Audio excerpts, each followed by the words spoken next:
Hi all welcome back. ഇന്ന് നമ്മൾ നോക്കാൻ പോകുന്നത് റിമോട്ട് MCP സെർവർ എങ്ങനെ കണക്ട് ചെയ്യുന്നുള്ളതാണ്.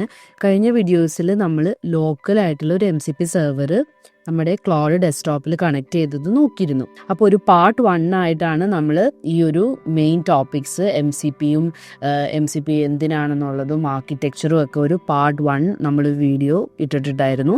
അതുപോലെ ഒരു ലോക്കൽ MCP സെർവർ കണക്ട് ചെയ്യുന്നത് എങ്ങനെയാണെന്ന് നമ്മളൊരു പാർട്ട് 2 വീഡിയോ ആയിട്ട് ഇട്ടിട്ടുണ്ടായിരുന്നു. ഓക്കെ, അതിൻ്റെ ഒരു കണ്ടിന്യൂവേഷൻ പാർട്ട് 3 വീഡിയോ ആണ് ഇന്ന് നമ്മൾ നോക്കുന്നത്. അതായത് ഇവിടെ ലോക്കൽ MCP സെർവർ കഴിഞ്ഞ വീഡിയോയിൽ കണക്ട് ചെയ്തിരുന്നു. ഇന്ന് നമ്മൾ നോക്കുന്നത് റിമോട്ട് MCP സെർവർ കണക്ട് ചെയ്യുന്നതാണ്. അപ്പോൾ ഈ പാർട്ട് 1ഉം പാർട്ട് 2വിൻ്റെയും കണ്ടിന്യൂവേഷനാണ് ഈ ഒരു പാർട്ട് 3 വീഡിയോ. അപ്പോൾ നിങ്ങൾ പാർട്ട് 1ഉം 2ഉം കണ്ടിട്ടില്ലെങ്കിൽ ആ വീഡിയോസ് ഒന്ന് കാണാം. ഓക്കെ, അപ്പോൾ MCP എന്താണെന്നുള്ളത് അറിയില്ലാത്തവർക്ക് ഒന്ന് ക്ലിയർ ആവും. പിന്നെ അതിൻ്റെ ഒരു നെക്സ്റ്റ് സ്റ്റെപ്പ് ആ ഒരു ക്ലിയർ ആയതിനു ശേഷം ലോക്കൽ MCP സെർവർ കണക്ട് ചെയ്യുന്നത് നോക്കുന്നു നമ്മൾ. അത് കഴിഞ്ഞിട്ടാണ് നമ്മൾ എന്ത് ചെയ്യുന്നത്, റിമോട്ട് MCP സെർവർ എന്ന് നോക്കുന്നത്. ഇനി അടുത്ത വീഡിയോയിൽ നമ്മൾക്ക് എങ്ങനെയാണ് സ്വന്തമായിട്ടൊരു MCP സെർവർ ക്രിയേറ്റ് ചെയ്യാൻ പറ്റുന്നതെന്നാണ് കേട്ടോ നമ്മൾ നോക്കാൻ പോകുന്നത്. അപ്പോൾ ഇന്നത്തെ വീഡിയോയിലേക്ക് കടക്കാം.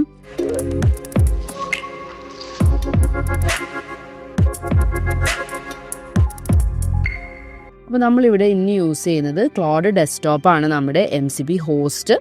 ഓക്കെ, അതുപോലെ നമ്മുടെ MCP സെർവർ നമ്മൾ യൂസ് ചെയ്യുന്നത് റേസർ പേയുടെ റിമോട്ട് MCP സെർവറാണ്. അപ്പോൾ റേസർ പേ നിങ്ങൾക്ക് എല്ലാവർക്കും അറിയായിരിക്കും. അതൊരു പേയ്മെൻറ്റ്സ് ഒക്കെ നമുക്ക് കളക്ട് ചെയ്യാനായിട്ട് വേണ്ടിയിട്ടുള്ള ഒരു ആപ്ലിക്കേഷനാണ് റേസർ പേ എന്ന് പറയുന്നത്.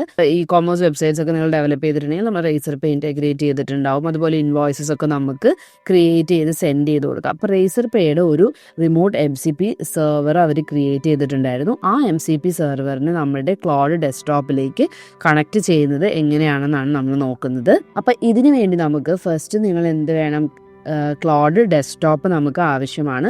ക്ലോഡ് ഡെസ്ക്ടോപ്പ് എന്നുള്ളത് ക്ലോഡിൻ്റെ ഡെസ്ക്ടോപ്പ് ആപ്ലിക്കേഷനാണ്. നിങ്ങൾ മാക് OS ആണെങ്കിൽ മാക്കിലേക്ക് വേണ്ടിയിട്ട് അത് ഡൗൺലോഡ് ചെയ്യുക, വിൻഡോസ് ആണെങ്കിൽ വിൻഡോസിലേക്ക് വേണ്ടി ഡൗൺലോഡ് ചെയ്യുക. ഇത് എങ്ങനെയാണ് ഡൗൺലോഡ് ചെയ്യുന്നതെന്ന് നമ്മൾ പ്രീവിയസ് ആയിട്ടുള്ള വീഡിയോയിൽ പറഞ്ഞിട്ടുണ്ടായിരുന്നു. അടുത്തത് Node.js നിങ്ങളുടെ സിസ്റ്റത്തിൽ ഇൻസ്റ്റാൾ ചെയ്യണം.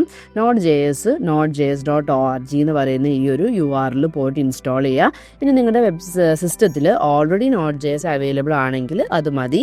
എക്സിസ്റ്റിംഗ് ആയിട്ട് Node.js നമ്മുടെ സിസ്റ്റത്തിൽ ഉണ്ടോ എന്നറിയാൻ Node-v എന്നൊന്ന് ടെർമിനൽ ഓപ്പൺ ചെയ്ത് ടൈപ്പ് ചെയ്ത് നോക്കുക. അപ്പോൾ നോഡ് അവൈലബിൾ ആണെങ്കിൽ അതിൻ്റെ വേർഷൻ നമുക്ക് കാണിക്കും.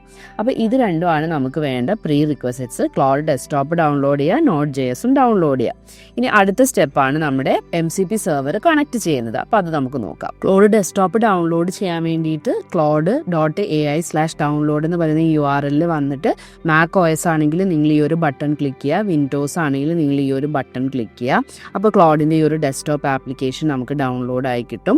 അപ്പോൾ ഞാനിവിടെ ഓൾറെഡി അത് ഡൗൺലോഡ് ചെയ്ത് വെച്ചിട്ടുണ്ട്. അപ്പോൾ ഞാനതൊന്ന് ഓപ്പൺ ചെയ്യട്ടെ. ക്ലോഡ് ഡെസ്ക്ടോപ്പ് നമ്മളിവിടെ ഓപ്പൺ ചെയ്തിട്ടുണ്ട്. ഇനി നമ്മൾ ചെയ്യേണ്ടതായിട്ടുള്ള ഒരു അടുത്ത സ്റ്റെപ്പ് എന്താണെന്ന് വെച്ചിട്ടുണ്ടെങ്കിൽ റേസർ പേയുടെ ഡാഷ്ബോർഡിലേക്ക് നിങ്ങൾ ലോഗിൻ ചെയ്യുക. എന്നിട്ട് അക്കൗണ്ട്സ് ആൻഡ് സെറ്റിങ്സിൽ നിന്നും API കീസ് എന്ന് പറയുന്ന ഓപ്ഷനിൽ പോയിട്ട് API കീ ജനറേറ്റ് ചെയ്യുക. എന്നിട്ട് കീ ID-യും കീ സീക്രട്ടും കോപ്പി ചെയ്യുക. എന്നിട്ട് ടെർമിനലിൽ വന്നിട്ട് ഈ ഒരു കമാൻഡ് ടൈപ്പ് ചെയ്യുക. അതായത് echo API key : API secret എന്നിട്ട് ഒരു സ്ലാഷ് ഇട്ടിട്ട് base64. അതായത് നമ്മൾ base64 ആയിട്ട് അത് എൻകോഡ് ചെയ്യാൻ വേണ്ടിയിട്ടാണ് നമ്മൾ ഇങ്ങനെ ഒരു കമാൻഡ് കൊടുക്കുന്നത്. എന്നിട്ട് ആ കിട്ടിയ base64 സ്ട്രിങ് എന്ത് ചെയ്ത് വെക്കണം, സേവ് ചെയ്ത് വെക്കണം. അപ്പം ഞാനതൊന്ന് ജനറേറ്റ് ചെയ്യട്ടെ. അപ്പോൾ base64 ആയിട്ട് അത് എൻകോഡ് ചെയ്തതിന് ശേഷം നമ്മൾ ക്ലോഡ് ഡെസ്ക്ടോപ്പിൽ വരിക.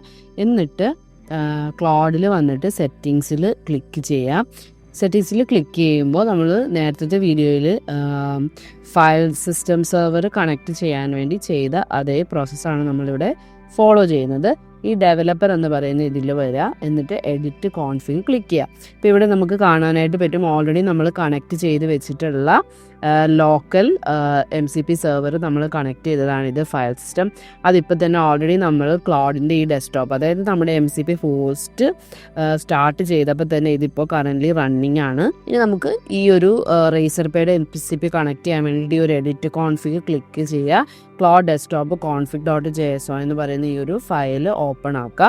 അപ്പോൾ ഇവിടെ നമ്മുടെ ഓൾറെഡി നമ്മൾ ആഡ് ചെയ്ത് വെച്ച ഫയൽ സിസ്റ്റം MCP സെർവർ ഇവിടെ കാണാനായിട്ട് പറ്റും. അതിന് നമ്മളൊന്നും ചെയ്യേണ്ട ആവശ്യമില്ല. നമ്മൾക്ക് എന്ത് ചെയ്യാം, അടുത്തൊരു കീ ആയിട്ട് നമ്മുടെ റേസർ പേയുടെ നമുക്ക് ആഡ് ചെയ്യാം. ഓക്കെ, അപ്പോൾ ഇതാണ് നമ്മുടെ ഈ ഒരു കീ എൻഡ് ചെയ്യുന്നത്. അത് കഴിഞ്ഞിട്ട് എന്ത് ചെയ്യുക, ഒരു കോമ ഇടുക, അടുത്ത ഒരു നെയിം, അതിന് വേണ്ടിയിട്ടുള്ള ഒരു ഐഡൻറ്റിഫയർ നെയിം കൊടുക്കുക. കമാൻഡ് NPX ആണ്. ആർഗ്യുമെൻറ്റ്സ് അതിവിടെ പാസ് ചെയ്തിട്ടുണ്ട്. ഓക്കെ, ഇനി നമ്മൾ എന്ത് ചെയ്യണം, ഇവിടെ നമ്മുടെ base64 എൻകോഡഡ് കീ സീക്രട്ട് നമ്മൾ ആഡ് ചെയ്ത് കൊടുക്കണം.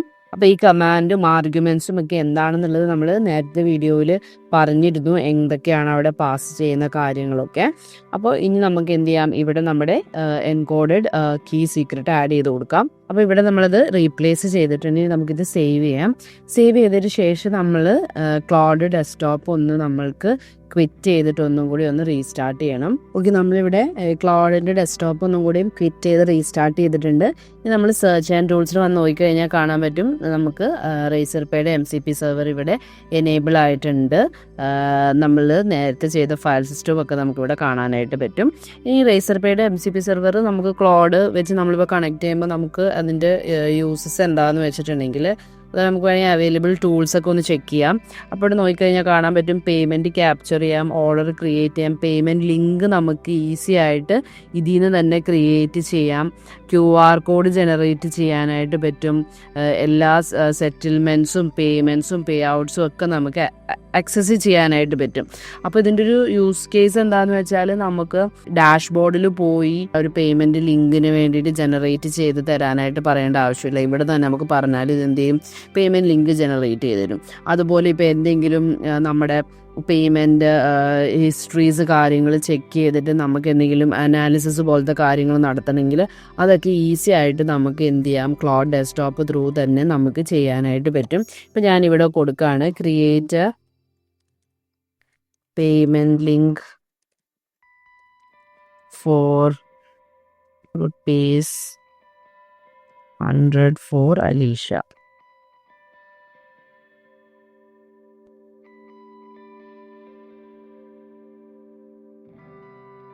കണ്ടോ, നമ്മൾ ഇത്രേ പറഞ്ഞുള്ളൂ. പക്ഷെ നമ്മുടെ ക്ലൗഡ് ഡെസ്ക്ടോപ്പിന് എന്ത് മനസ്സിലായി, ഓക്കെ, പേയ്മെൻറ്റ് ലിങ്ക് ആണ് ക്രിയേറ്റ് ചെയ്തേക്കാൻ പറഞ്ഞിരിക്കുന്നത്, അതുകൊണ്ട് റേസർ പേയുടെ MCP സെർവറാണ് എനിക്ക് യൂസ് ചെയ്യേണ്ടത്. Claude wants to use create payment link എന്ന് പറയുന്ന ടൂൾ യൂസ് ചെയ്യണം ഫ്രം റേസർ പേ MCP സെർവറിന്. അത് ഓൾറെഡി അതിന് മനസ്സിലായി. അപ്പോൾ നമ്മുടെ അടുത്ത് എന്ത് ചെയ്യാണ്, നമ്മുടെ അടുത്തൊരു പെർമിഷൻ ചോദിക്കുകയാണ്. അപ്പോൾ നമ്മൾ അലൗ വൺസ് കൊടുക്കുന്നു. കണ്ടോ, അപ്പോൾ നമുക്കൊരു പേയ്മെൻറ്റ് ചെയ്യാൻ വേണ്ടിയിട്ടുള്ളൊരു ലിങ്കും ജനറേറ്റ് ചെയ്ത് തന്നിട്ടുണ്ട്. അപ്പോൾ ഞാൻ ഈ ലിങ്ക് നമ്മൾ ഓപ്പൺ ചെയ്ത് കഴിഞ്ഞാൽ നമുക്ക് റേസർ പേ ത്രൂ പേ ചെയ്യാനായിട്ടുള്ള ലിങ്ക് ആയിരിക്കും അത് ജനറേറ്റ് ചെയ്ത് തന്നിരിക്കുന്നത്. ഓക്കെ, അപ്പോൾ പേയ്മെൻറ്റ് റിക്വസ്റ്റ് ഫ്രം നമ്മുടെ ഗാൽടെക് സ്കൂള് കണ്ട എമൗണ്ട് പേയബിൾ എനിക്ക് എന്ത് ചെയ്യാം, ഈസി ആയിട്ട് ഇപ്പോൾ പേയ്മെൻറ്റ് ചെയ്യാൻ വേണ്ടിയിട്ടുള്ളൊരു ലിങ്ക് ജനറേറ്റ് ചെയ്ത് തന്നിട്ടുണ്ട്. അപ്പോൾ ഇതുപോലെ ഡിഫറെൻറ്റ് യൂസ് കേസസ് ഉണ്ട് ഇതിന്. ഇനി നമുക്ക് എന്തെങ്കിലും ഫെയിൽഡ് ട്രാൻസാക്ഷൻസിൻ്റെ ഹിസ്റ്ററി എടുക്കണം, എത്ര പേയ്മെൻറ്റ് നമുക്ക് വന്നിട്ടുണ്ട്, അതിൻ്റെയൊക്കെ റിപ്പോർട്ട്സ് ജനറേറ്റ് ചെയ്യണം. അതൊക്കെ വളരെ ഈസി ആയിട്ട് ഈ ഒരു MCP സെർവർ കണക്ട് ചെയ്യുന്ന വഴി നമുക്ക് ചെയ്യാനായിട്ട് പറ്റും. ഇപ്പോൾ ഒരു റിമോട്ട് MCP സെർവർ കണക്ട് ചെയ്യുന്നത് എങ്ങനെയാണെന്ന് മനസ്സിലായെന്ന് വിചാരിക്കുന്നു. ഇതുപോലെ ഡിഫറെൻറ്റ് ആപ്ലിക്കേഷൻസിൻ്റെ MCP സെർവേഴ്സ് ഇതുപോലെ തന്നെ നമുക്ക് കണക്ട് ചെയ്യാം. നമ്മൾ നേരത്തെ കണ്ട ആ ഒരു JSON ഫയലിൻ്റെ ഉള്ളിൽ അടുത്ത കീസ് ആയിട്ട് നമുക്ക് ആഡ് ചെയ്ത് വിട്ടാൽ മാത്രം മതി. അപ്പോൾ നിങ്ങളെല്ലാവരും ഇതൊന്ന് ട്രൈ ചെയ്ത് നോക്കുക. എന്തെങ്കിലും ക്വസ്റ്റ്യൻസ് ഉണ്ടെങ്കിൽ കമൻറ്റ് സെക്ഷനിൽ ചോദിക്കുക. വീഡിയോ ഇഷ്ടപ്പെട്ടാൽ ലൈക്ക് ചെയ്യുക. ഇതുപോലെയുള്ള AI അപ്ഡേറ്റ്സിന് വേണ്ടി മറക്കാതെ തന്നെ നമ്മുടെ ചാനലും സബ്സ്ക്രൈബ് ചെയ്യുക. അപ്പോൾ നെക്സ്റ്റ് വീഡിയോയിൽ കാണാം. Thank you for watching.